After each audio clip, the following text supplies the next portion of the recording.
솔로몬 왕이 인간의 허물을 극복하기 위해서 이 모양 저 모양 많은 실험을 해봅니다. 이렇게도 살아보고 저렇게도 살아봅니다. 자기에게 있던 지혜를 동원해서 인간의 허물을 이겨보려고 애를 썼습니다. 그러나 그에게 돌아온 답은 해 아래 있는 지성은 그 지성이 쌓이면 쌓일수록 번뇌와 근심도 더해간다 하는 사실을 알 뿐이었습니다. 그래서 그와 같은 지성에 세례를 베풀고 지성에 성령의 기름 부으시는 은혜가 있을 때만이 비로소 하나님 안에서 참 지혜와 지성이 발휘되며 거기에 진정한 인생의 행복이 있음을 지난주 말씀을 통하여 생각해 보았습니다. 이제 오늘은 솔로몬이 지성이 아닌 또 다른 것으로 인생의 허물을 극복해 보려고 하는 노력들을 한 것에 대하여 살펴보고 과연 그것으로 가능한 것인지 그렇지 않다면 대안은 무엇인지 하는 것들을 말씀을 통해 생각해 보도록 하겠습니다. 오늘은 두 가지를 말씀을 드릴 것인데 그 하나는 쾌락이라고 하는 것이고 또 다른 하나는 성취감이라고 하는 것입니다. 인생의 즐거움, 기쁨, 웃음, 쾌락 이것으로 우리에게 있는 허무, 우리 안에 있는 허탈감 이것들을 극복해보자 솔로몬이 추구한 것이고요.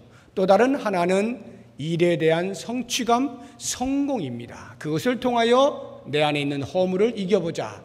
이것이 솔로몬이 실험해 보았던 두 가지 요소입니다. 그 첫 번째인 쾌락에 대해서 먼저 생각을 해보겠습니다. 쾌락이라고 하면 가장 머리에 빨리 떠오르는 요소 가운데 하나가 아마도 웃음이 아니겠나 하는 생각이 듭니다. 웃는 것, 쾌락의 중요한 요소 가운데 하나입니다. 그래서 솔로몬은 나라가 강성해졌을 때에 그 나라 백성들을 태평성대하게 통치하면서 온 성 안에 있는 백성들로 하여금 웃음꽃이 떠나지 않도록 통치를 하였습니다. 언제나 연회를 크게 베풀고 그 안에서 즐거움을 누리도록 만들어 주었습니다.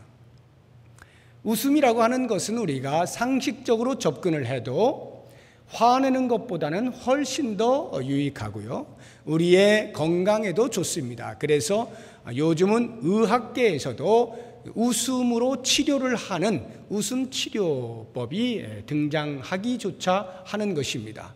그만큼 우리의 인생의 건강과 장수를 위해서 웃음이 중요하다 하는 것을 모두가 각인하고 있는 것이죠. 그래서 옛부터 일소일소, 일로일로라는 말이 있죠. 한 번 웃으면 한 번 젊어지고 한 번 화를 내면 한 번 늙어진다. 그래서 웃는 것이야말로 우리 인생이 건강하고 오래 살 수 있는 비결이다. 화를 내면 오히려 짧은 인생을 자초하게 된다. 뭐 이런 내용이 되겠습니다. 당연히 화내는 사람보다 웃는 사람이 장수하겠죠. 더 건강하게 살 것임은 틀림이 없습니다. 어제 구역장 컨퍼런스를 하는데 그 레크레이션 강사를 초빙해서 1시간 레크레이션을 같이 했습니다.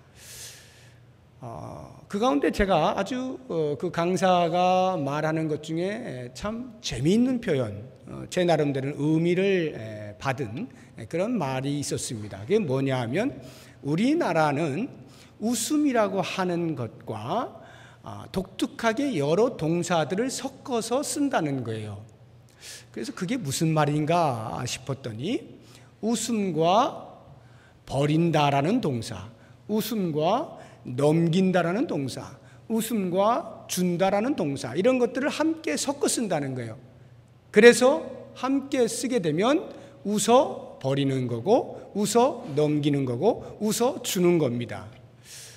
화가 날 때 인간관계 속에서 짜증나는 일이 생겼을 때 분을 참지 못할 때 곧바로 얼굴에 대고 화를 발하는 것이 아니라 뒤로 돌아 웃어 버리는 겁니다. 뭘 버려요? 화를 버리는 거죠. 웃어 넘기는 겁니다. 뭐를 넘겨요? 그 안 좋은 상황을 넘겨버리는 거죠. 웃어 주는 것입니다. 뭐를요? 웃음으로 그에게 오히려 평화를 줘버린다, 이런 말이죠. 그래서 그러한 상황들을 극복해 나간다. 의미 있는 말이라는 생각이 듭니다. 그만큼 웃음이라고 하는 것이 우리의 일상사에 매우 중요한 요소가 된다 하는 것입니다. 그래서 가끔씩은 TV를 통해서 코미디 프로그램을 보는 것도 괜찮을 듯 싶습니다. 여러분들 우울할 때, 별로 흥미로운 일이 있지 않을 때, 즐겁지 않을 때 TV를 켜고 요즘 대세인 개그 콘서트 같은 것을 보시게 되면 안 웃을 수가 없어요. 안면 근육이 경직되어 있는 분들은 그런 것들을 좀 종종 보셔서 근육을 풀어주시는 것이 좋습니다. 그것이 장수의 비결이에요. 그러나 그 코미디 프로그램을 계속 보고 있어 보면 나중에는 이 웃음이 웃는 게 아닙니다. 그때부터는 좀 이상한 웃음이 나오기 시작하는데요. 그것을 두 글자로 썩소라고 합니다. 썩소, 썩은 미소의 준말이죠. 이 썩소가 되면 웃어도 한쪽 입꼬리만 올라가요. 다 활짝 웃는 게 아니고 한쪽 입꼬리만 올라가면서 이걸 웃어야 할지 말아야 할지 모르는 그런 상태가 되어버립니다. 이게 무슨 말이냐 하면, 인위적으로 사람을 웃게 만들려고 할 때는 부단한 노력이 있는 것인데 그 노력이 가상해서 처음에는 좀 웃어집니다. 그리고 실제로 웃을 만한 소재거리도 있어요. 그러나 그것이 계속되게 되면 가식스럽다고 하는 것이 저절로 느껴져요. 생각해서가 아니고 저절로 보다 보면 이게 정말 내가 웃는 건가? 이런 생각이 들게 되는 것입니다. 해 아래 있는 웃음이라고 하는 것은 별반 다를 바가 없어요. 처음에는 좀 웃어지는 것 같다가도 궁극에 가서는 더 이상 웃을 수 없는 그런 상태가 되어버리고 마는 것입니다. 솔로몬이 그것을 알았을까요? 웃음에 더하여 술을 보태봅니다. 연회장에 술이 없으면 안 되겠죠. 그러니까 술을 갖다 놓는데요. 솔로몬이 누굽니까? 전 세계 왕들이, 현학자들이 다 그 앞에 무릎을 조아리고 지혜를 구하는 자 아니었습니까? 그러니 그렇게 아현하여 나올 때 빈손으로 올 리가 없을 것이고 각종 나라에 좋다고 하는 것은 다 가져왔을 터인데 거기에 술이 빠졌을 리가 없겠죠. 각종 극상품 술들이 몇 년산 해가면서 아마 솔로몬에게 바쳐졌을 겁니다. 솔로몬은 그 연회에서 자랑이라도 하듯이 그러한 고급 술들을 꺼내어서 백성들을 먹이고 관료들을 먹이고 자기 자신도 술을 통하여 쾌락을 계속해서 추구하였던 것입니다. 그러나 여러분은 어떻습니까? 술이라고 하는 것이 과연 우리에게 진정한 웃음을 계속적으로 유지하게 해줍니까? 저는 개인적으로 안타까운 것 중에 하나가 제가 술을 안 마셔봤다는 거예요. 술을 마셔봤으면 아주 제가 리얼하게 여러분들에게 표현을 할 수 있을 것 같은데 그걸 못하는 것이 심히 유감입니다만은 그래도 주변에 술을 드신 수많은 사람들의 경험담을 제가 듣고 상식과 이론을 동원해서 얼마든지 유추할 수 있는 것은 술이란 마실 때에 모든 근심과 시름을 잊게 해주고 웃게 만들어주지만 그 술을 그치게 될 때에는 더 큰, 더 깊은 수렁과 근심으로 빠져들게 된다라고 하는 것이 정설 아니겠습니까? 이러한 술을 통하여서 사람들에게 웃음을 주는 곳이 있죠. 우리나라에만도 소위 불야성이라 불려지고 있는 곳곳들이 있습니다. 여러분들이 혹시라도 근처를 지나가시게 될 때 그 불야성들을 보십시오. 24시간 내내 웃음이 떠나지 않는 곳이 거기입니다. 그렇지만 그 웃음은 간교한 웃음이에요. 반드시 돈이 있을 때만 웃음이 나오는 것입니다. 돈을 주고 사거나 파는 것이 그곳에 있는 웃음의 성격입니다. 그래서 돈을 얼마만큼 쓰느냐에 따라서 웃음이 결정되어집니다. 더 이상 주머니에 돈이 남아있지 않게 될 때에는 남아있는 돌아오는 웃음은 전부 비웃음과 냉소뿐이죠. 그리고는 주인이 말합니다. 돈 다 쓰셨습니까? 이제 그만 돌아가시고 웃음을 원하시면 다시 돈을 들고 오십시오 라고 하는 말뿐이죠. 그런 소리를 듣게 되는 손님들은 남아있는 게 전부 쓴웃음뿐이에요. 이게 인생인가? 이게 인생이었단 말인가? 잠깐 쾌락을 통하여서 모든 근심과 허물을 잊어보려고 하지만 그 순간이 지나고 나면 더 큰 허무가 몰려오는 것, 이것이 술의 역할이죠. 솔로몬이 그런 각종 맛있는 술을 다 마셔보았으나 별 효과가 없을 때 그는 그 연애 속에 또 다른 것들을 심어 놓습니다. 그것이 노래하는 남녀입니다. 오늘 본문의 말씀 8절 보시게 되면 중간에 노래하는 남녀들과 이렇게 이야기해 놨죠. 여기 노래하는 남녀들이란 전문성을 가진 가무들을 말합니다. 노래하고 춤추는 사람들이죠. 그 연회석상에 모여있는 사람들의 마음을 기쁘게 해줄 수 있는 전문성을 가진, 요즘 말로 하면 엔터테이너, 연예인들이라 이렇게 보시면 되겠습니다. 노래를 통하여서 위로를 주고 춤을 통하여서 웃음을 선사하는 이러한 일을 행하기도 합니다. 뿐만 아니라 한 걸음 더 나아가서 정말로 인생이 쾌락이라고 느낄 수 있을 만한 가장 중요한 요소 가운데 하나는 바로 성인데, 솔로몬은 바로 이 성의 부분에 대해서도 자기가 해볼 수 있는 모든 노력을 다 해본 사람입니다. 다시 8절 제일 뒷부분을 보시게 되면 인생들이 기뻐하는 첫 첩들을 많이 두었노라. 첫 첩을 얼마나 두었길래 많이 두었을까요? 회교국가는 합법적으로 4명의 아내를 얻을 수가 있게 되어 있습니다. 솔로몬은 과연 몇 명의 아내를 두었을까요? 열왕기상 11장 3절에 보게 되면 후궁이 700, 첩이 300, 합이 1000이었습니다. 1000명의 여인을 합법적으로 거느리면서 자기가 인생에서 성을 통한 쾌락, 그것으로 내가 한번 만족해보리라, 더 할 수 없을 만큼 최고로 누려보았습니다. 2절, 열왕기상 11장 2절에 보면 그 1000명의 여인들을 솔로몬이 사랑하였더라 이렇게 표현해 놨어요. 여러분, 1000명의 여인을 사랑할 수 있습니까? 그 이야기는 뭐예요? 전부 쾌락의 대상으로 삼았다 이런 말이겠죠. 자기의 쾌락을 채워주는 성으로 보았다 이런 말이에요.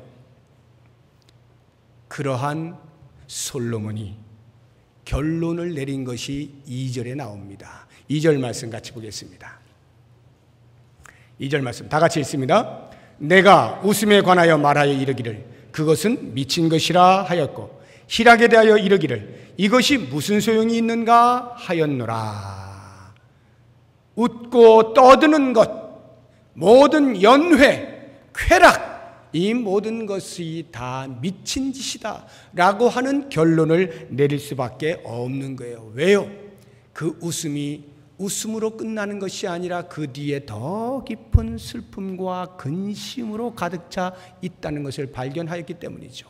우리 한번 말씀을 또 찾아보죠. 전도서 바로 앞에 있는 잠언 14장을 가보시기 바랍니다. 잠언 14장 13절 말씀입니다. 잠언 14장 13절 같이 읽어봅니다. 웃을 때에도 마음에 슬픔이 있고 즐거움의 끝에도 근심이 있느니라. 이것이 솔로몬의 고백이에요. 네. 근심과 걱정이 떠나지 아니하는 인생인 것, 그래서 허무할 수밖에 없는 것, 쾌락으로는 도저히 허물을 이겨낼 수 없다는 결론에 도달하게 된 것이죠. 이러한 솔로몬이 이제는 쾌락이 아닌 또 다른 것으로 한번 허물을 이겨보자 라고 해서 도전한 것이 일입니다. 성공해 보겠다라고 하는 것입니다. 4절 보시기 바랍니다. 오늘 본문의 말씀 4절 제일 앞에 뭐라고 나옵니까? 나의 사업을 크게 하였노라. 이 말의 의미가 뭐예요? 사업을 구상합니다. 내 허물을 이겨낼 수 있을 만한 어떤 프로젝트를 진행시키는 것입니다. 그래서 그것을 성취해내는 거예요. 소위 인간들이 말하는 성공을 경험해 보는 것입니다. 그래서 그 성공을 통해서 기쁨을 누려보자, 즐거워해보자, 의미를 찾아보자 라고 한 것입니다. 그래서 그 사업을 어느 정도 크게 하였는가 성경이 표현하고 있는 것을 한번 보십시오. 4절부터 제가 한번 읽어봅니다. 내가 나를 위하여 집들을 짓고 한두 채가 아니에요.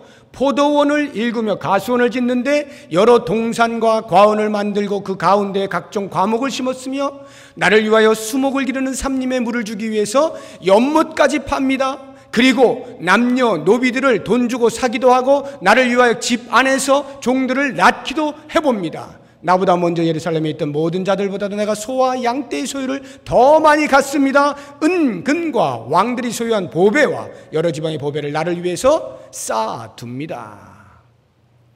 여기를 보면은 솔로몬은 부동산이면 부동산, 동산이면 동산, 갖고 싶은 것 다 가졌다 이런 말이에요.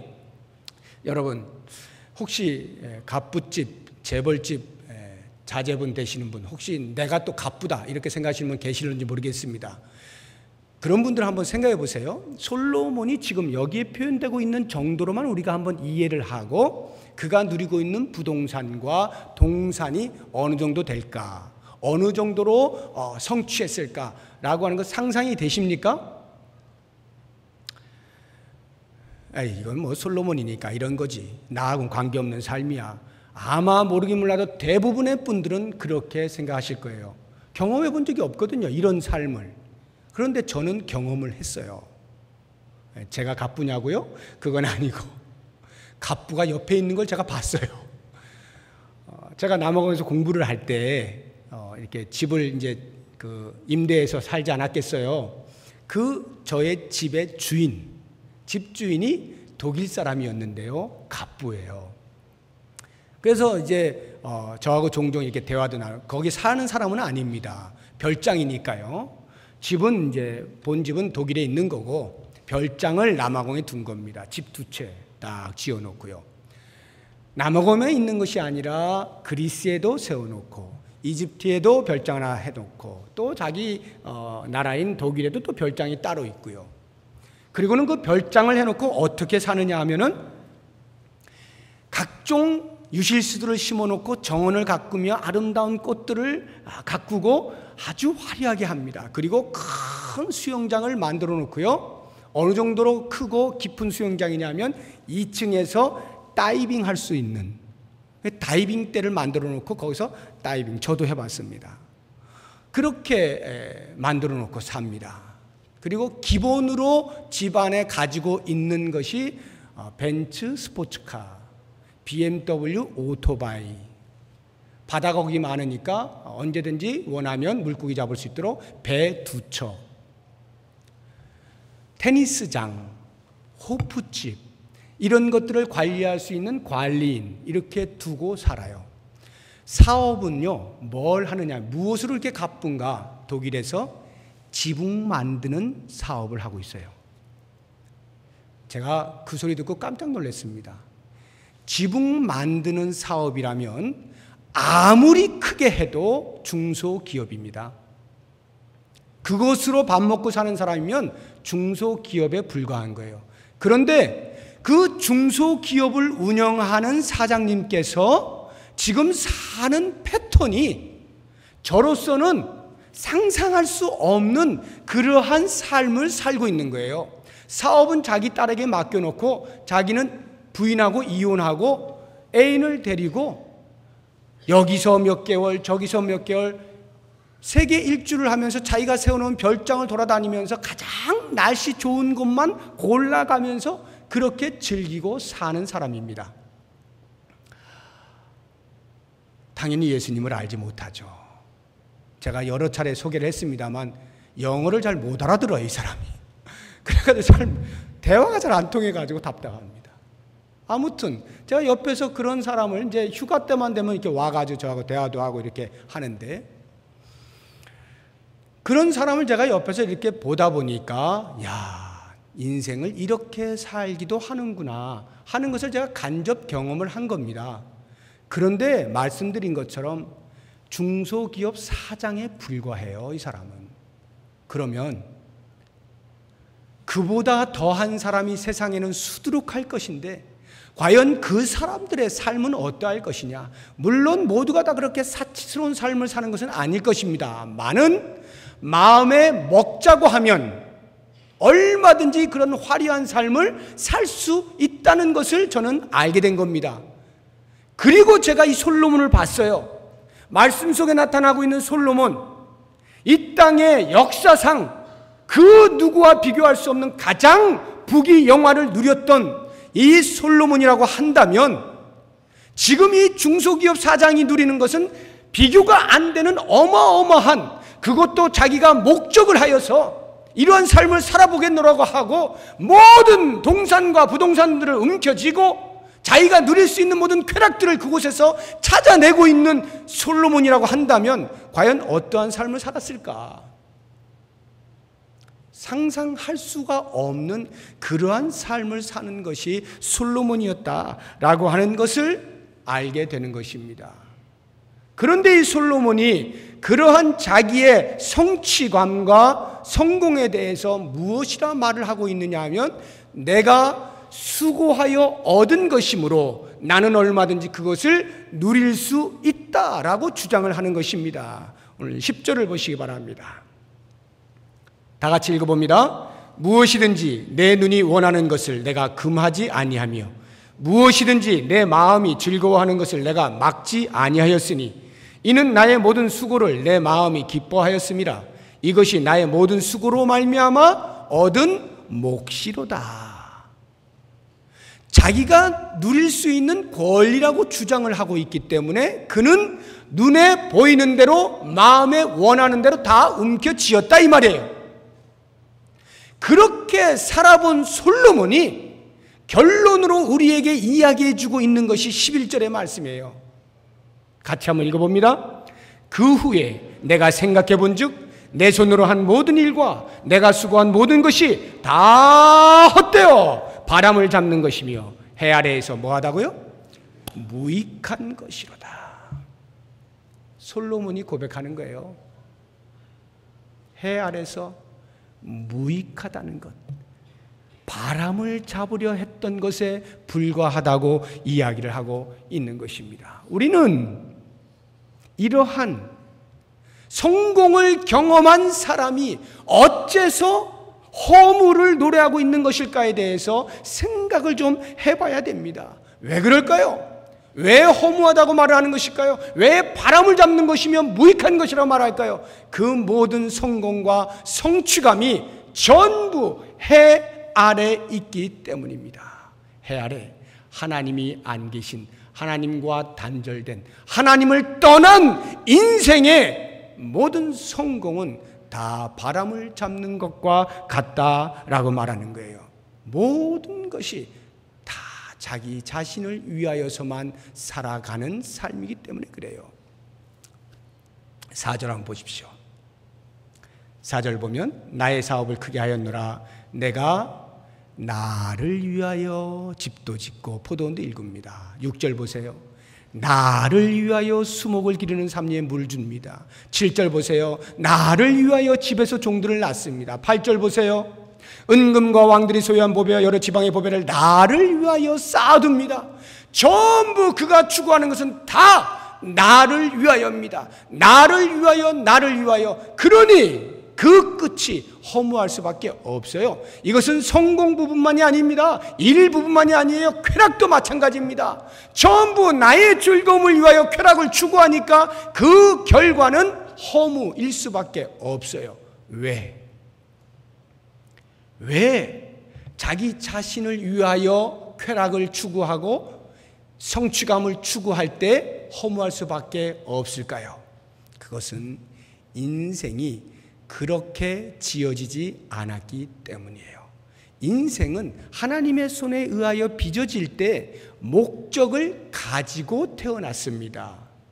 그런데 그 목적이 나를 위하여가 아니기 때문에, 목적이 다르니까 결론은 언제나 험으로 끝나는 거예요. 인생이 그 목적대로 살아갈 때 가장 큰 기쁨과 행복과 만족을 누리게 되어 있는데, 목적이 아닌 것을 위하여 사니까 결론은 언제나 험으로 끝이 날 수밖에 없는 것이죠. 그렇다고 하면 사랑하는 여러분, 과연 인생이 하나님의 손에 빚어지게 될 때에 심겨진 목적이 과연 무엇일까요? 그 부분에 대하여서 웨스트민스터 소요리문답 1번이 우리에게 정확하게 답을 알려주고 있습니다. 그 1번의 질문은 이렇습니다. 인생의 제일 되는 목적이 무엇입니까? 여러분은 어떻게 답하시겠습니까? 그 문답서의 정답은 하나님을 영화롭게 하고 영원토록 그를 즐거워하는 것입니다. 이렇게 되어 있어요. 인생이 지어진 목적, 하나님을 영화롭게 하고 하나님께 영광을 돌리고 영원토록 그를 즐거워하는 것입니다. 영원토록 하나님을 기뻐하는 것이 인생의 목적이라 설명을 하고 있는 것입니다. 그렇다고 하면 과연 하나님께 영광 돌린다는 말은 우리가 워낙 자주 쓰니까 별로 어렵지 않게 이해가 됩니다만은, 하나님을 즐거워한다? 하나님을 기뻐한다는 것은 과연 무슨 말일까? 여러분들은 어떻게 생각하세요? 영원토록 그를 즐거워하는 것이다. 그를 즐거워한다? 이 말의 의미는 내게 주어지는 인생의 모든 기쁨의 근원이 하나님께 있다 이 말이에요. 내 모든 행복의 원인과 이유가 여호와 하나님께 있다는 것이고, 여호와 하나님이 나에게 전부가 되신다. 이 고백이 영원토록 그를 즐거워한다라고 하는 말입니다. 다른 그 어떤 것에서 즐거움을 찾지 아니하고 여호와와의 친밀한 관계 속에서 나는 온전한 기쁨을 누릴 수 있다. 그러므로 나는 오직 여호와만 사랑하고 오직 여호와를 경외하며 여호와의 관계 속에서 살아가는 인생이다. 이 고백이 그를 영원토록 즐거워한다라고 하는 말의 의미가 되는 것입니다. 이와 같은 고백을 한 사람들이 역사 가운데 많이 있어요. 특별히 성경에도 여러 저자들이, 인물들이 이런 고백을 하였습니다. 우리가 한번 그 저자들을 따라가서 어떠한 상황에서 이런 고백들을 하였는가 한번 살펴보도록 하겠습니다. 전도서에서 조금만 앞으로 가시게 되면은 앞쪽으로 보시면 시편이 나옵니다. 시편 30편을 찾아보시기 바랍니다.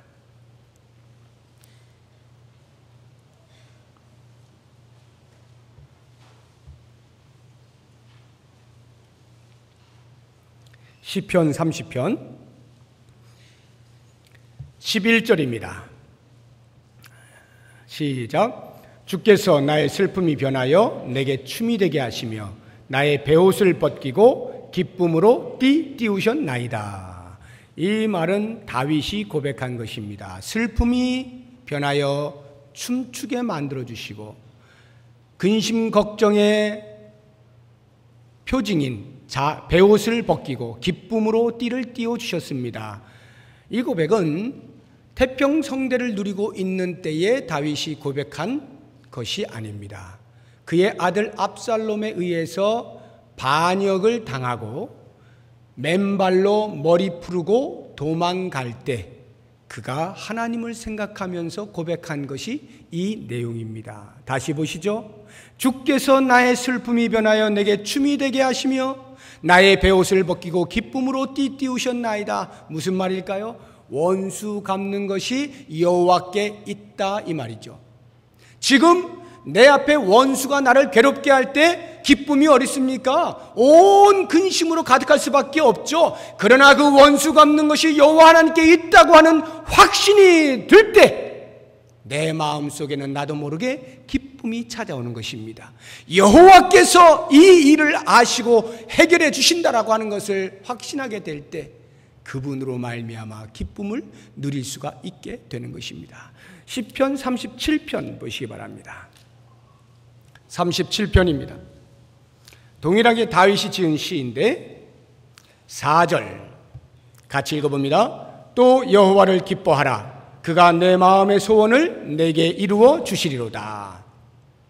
그냥 뜬금없이 여호와를 기뻐하세요 이렇게 고백하고 있는 게 아닙니다. 어떤 사람들을 향하여 이런 고백을 하고 있느냐 하면 하나님을 잘 믿는데 하나님의 백성된 자들은 정작 손에 쥐어진 게 없고 초라한 삶을 사는 거예요.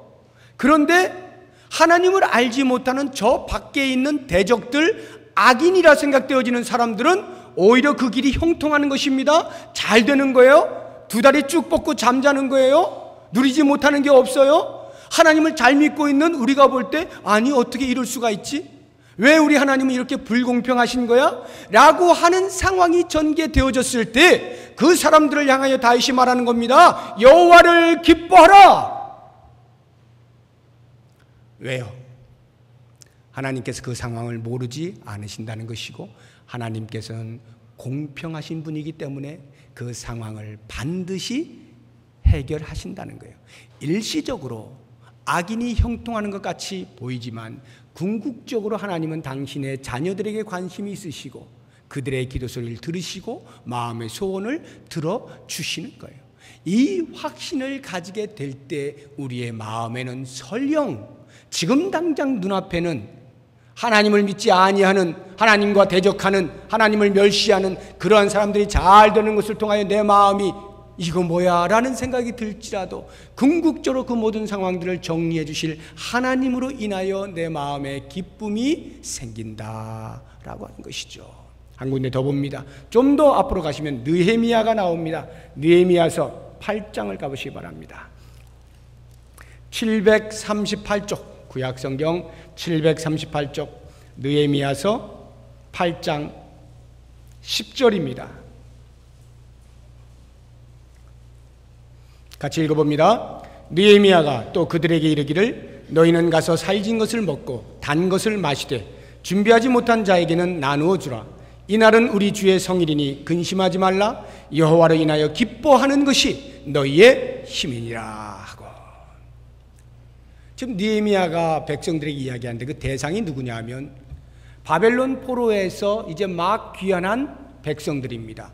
귀환하여서 고토로 돌아오니까 얼마나 기쁘겠어요. 해방이잖아요. 그런데 정작 자기의 고향 땅에 돌아와 보니까 땅은 다 회파되어져 있고 먹을 것이 하나도 없고 주변에 자기들을 시기하고 못살게 굴려는 대적들로만 우글우글거리고 있는 거예요.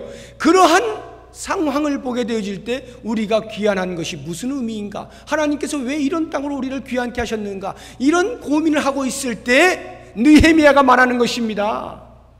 여호와로 인하여 기뻐하는 것이 너희의 힘이다. 무슨 말일까요?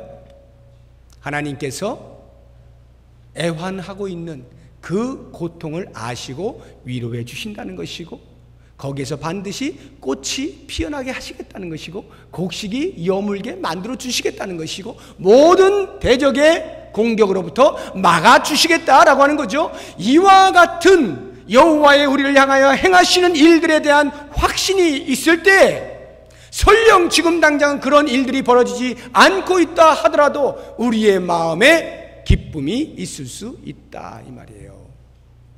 이것이 영원토록 그를 즐거워하는 말입니다. 마지막 한 군데 더 하박국서를 보겠습니다. 뒤편으로 쭉 가시면 구약성경 거의 뒷부분에 하박국서가 있습니다. 1305쪽 구약성경 1305쪽 하박국서 3장 17절에서 19절까지의 말씀 같이 한번 읽어봅니다. 비록 무화과 나무가 무성하지 못하며 포도나무에 열매가 없으며 감람나무에 소출이 없으며 밭에 먹을 것이 없으며 우리의 양이 없으며 외양간에 소가 없을지라도 나는 여호와로 말미암아 즐거워하며 나의 구원의 하나님으로 말미암아 기뻐하리로다. 주 여호와는 나의 힘이시라. 나의 발을 사슴과 같게 하사 나를 나의 높은 곳으로 다니게 하시리로다. 아멘. 바로 이와 같은 여호와 하나님이시기에 비록 당장 내 수중에 먹을 것이 없어 보인다 할지라도 하나님께서 나의 힘이시고 나를 구원하신 분이 나를 끝까지 책임지시기에 나는 힘있게 살아갈 수 있다. 그러므로 나는 하나님만 사랑하고 하나님만 경외하며 살겠노라. 이것이 우리의 고백이어야 한다는 것이죠. 하나님의 섭리를 인정하는 거예요. 당신의 백성들을 선한 곳으로 인도하시는 하나님의 섭리에 대한 확신을 가지고 있을 때 하나님께서는 우리의 마음에 있는 기쁨을 그 어떤 것들로부터 빼앗기지 않도록 지켜주시는 것입니다. 이 사실을 깨닫게 된 바울이 이렇게 고백하지 않습니까? 데살로니가전서 5장 16절에서 항상 기뻐하라. 항상 기뻐하라. 쉬지 말고 기도하라. 범사에 감사하라. 이것이 그리스도 예수 안에서 너희를 향하신 하나님의 뜻이니라. 항상 기뻐하는 것이 그리스도 예수 안에서 너희를 향하신 하나님의 뜻이라고 말하는 이유가 무엇일까요? 예수 그리스도 안에 있을 때 예수 그리스도를 통하여서 우리에게는 언제나 기뻐할 수 있는 이유와 근거와 힘과 능력이 주어진다는 것 아니겠습니까? 바울은 그것을 본 거예요. 그래서 로마서 8장 32절에도 말하고 있는 것입니다. 우리 모든 사람을 위하여 자기 아들을 아끼지 아니하고 내어주신 이가 모든 것을 좋은 것으로 그들과 함께 주시지 아니하겠는가? 사랑하는 여러분, 하나님 앞에서는 하나님께서는 적어도 자기에게 가장 소중한 독생자 예수 그리스도를 아끼지 아니하시고 모든 인류의 구원을 위하여 십자가에 못 박도록 내어주셨다고 하면 모든 것을 내어주신 그분께서 남은 인생에 대하여 씨름하는 소리를 듣지 않겠습니까? 울고 있는 모습을 보고 있지 않겠습니까? 슬퍼하는 대로 놔두겠습니까? 그 모든 상황들을 아시고 때를 따라서 가장 좋은 것으로 공급하시는 분인 것을 우리가 왜 확신하지 못합니까? 이 확신이 있다면 내 안에 기쁨을 과연 무엇이 빼앗아갈 수 있겠어요? 내가 무엇을 쥐어서 기뻐할 수 있겠습니까? 해 아래에 있는 쾌락과 성공은 우리에게 진정한 기쁨을 가져다 주지 못해요. 의미와 만족을 주지 못해요. 그러나 여호와 안에 있게 되어질 때 비로소 우리는 진정한 웃음을 웃을 수 있게 되어지고 우리의 성취하는 바 성공은 나를 위한 것이 아니라 하나님께 영광을 돌리는 것이 되므로 더 열심으로 진력할 수가 있게 되어지고 겸손으로 이루어내고 하나님이 하셨다 고백할 수 있게 되어지며 그와 같은 성취가 있을 때 우리 안에는 말할 수 없는 큰 기쁨과 만족이 있게 되어지는 것입니다. 사랑하는 성도 여러분, 여호와를 기뻐하는 것이 나의 힘, 우리의 힘인 것을 기억하시고 영원토록 오직 여호와 한 분만으로 만족하시며 하나님 주신 은혜 앞에 감사와 감격으로 살아가시는 복된 삶 사시기를 주의 이름으로 축복합니다. 기도하겠습니다. 하나님 고맙습니다. 우리에게 참 신앙을 주신 것 감사합니다. 우리는 잠시 착각을 하여서 내가 손에 얼마나 쥐었을 때 내가 얼마나 많은 사람들에게 인정을 받았을 때 기뻐한다라고 잘못 생각하고 살아가지만 그럴 때마다 다시금 주님으로 인하여 기뻐할 수 있는 새로운 삶으로 바꾸어 주시는 것 감사합니다. 우리의 인생이 여호와 하나님이 나의 기쁨이 되시는 것을 고백하며 여호와를 기뻐하는 것이 나의 힘인 것을 고백하며 평생을 살아갈 수 있는 귀한 복 허락하여 주시옵소서. 예수님의 이름으로 기도드립니다. 아멘.